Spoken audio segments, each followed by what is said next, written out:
Hey guys, what is up? My name's Anthony DiBiase and welcome back to my YouTube channel. Now for today's video, I wanted to show you guys how to set up your Sony mirrorless camera for video. Now I'm using a Sony a7S II, but all these settings will work for all of the other models, including the a7 III, a7R III, and even down to the 63 and 6500. Unfortunately, I change my settings a lot and I switch picture profiles quite frequently. It's probably not that great to do, but I finally think that I've nailed the picture profile and settings that I really like, and I'm probably going to be sticking with this for a long time. So without further ado, let's get into the menu and get going. Alright guys, so I'm in the first menu right now. I'm going to try and skip over some of the stuff that's not as important, that way this video isn't that long. But to start off, we're going to move over to the next menu because this is all photo related.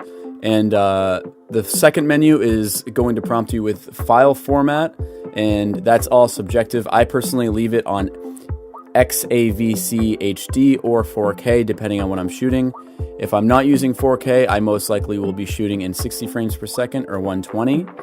Now in the next menu, the only thing that matters for video is the focus mode and focus area. I personally don't use autofocus for video, so I don't really mess around with it. I have it set to center, but I don't use it. So I normally use manual focus for all my videos. Moving on, focus settings, again, I don't mess with because I don't use autofocus. Now moving on to menu 5, we have metering mode. I normally have that on spot because if I'm using auto ISO, I'm normally vlogging, and if I have it on spot, I will know most of the time my image will be exposed properly for my face as long as my face is in the center of the frame. So moving down to picture effect, I have off, and then picture profile. I don't know why it's on 2. I normally have it on PP6. Now in PP6, I change it so you can personally have it on whatever one you want. I have my black level at +1. I've been using Cine 4, which I really been liking. I used to use S-Log, but I recently switched to Cine 4 just because it's a lot easier to grade, and it's a lot easier while you're shooting to actually know if your subject or what you're shooting is actually exposed properly. Now moving down to black gamma, I have set to middle, level 0. Knee, I have set to auto. Color mode, I've been using Pro and I've been really happy with it so far. I will update you guys if I do change it. Saturation I have set to -4 because like I said, Cine 4 is a lot easier to grade. Color phase I have set to 0. Now color depth, this kind of can be personal preference depending on what you see your colors coming out of camera. This is what I have set. I have red set to +3, green set to -3, blue set to -2, cyan set to -2, magenta -2, and then yellow +2. Now moving down to detail, I have just set to 0, and then copy and reset. Those are copy and reset. So those are my picture profile settings. Moving on to menu 6, pretty much everything I don't use. Menu 7, I use nothing.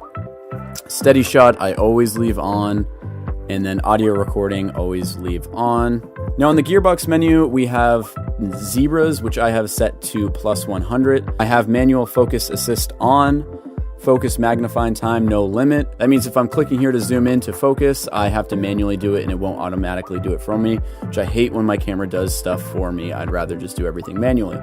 Marker display on, marker settings, I have it set to 2.35 crop ratio. That means when I am filming, you see these bars right here, so I know that I'm filming everything inside those lines if I'm adding a widescreen bar letterbox to it in post.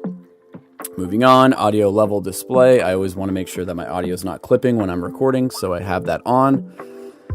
Peaking, I set to mid. I've been using high, but then I realized that it just shows that I have everything in focus and it's not as specific, so I changed it to mid recently. Peaking color is red because it's the easiest to see.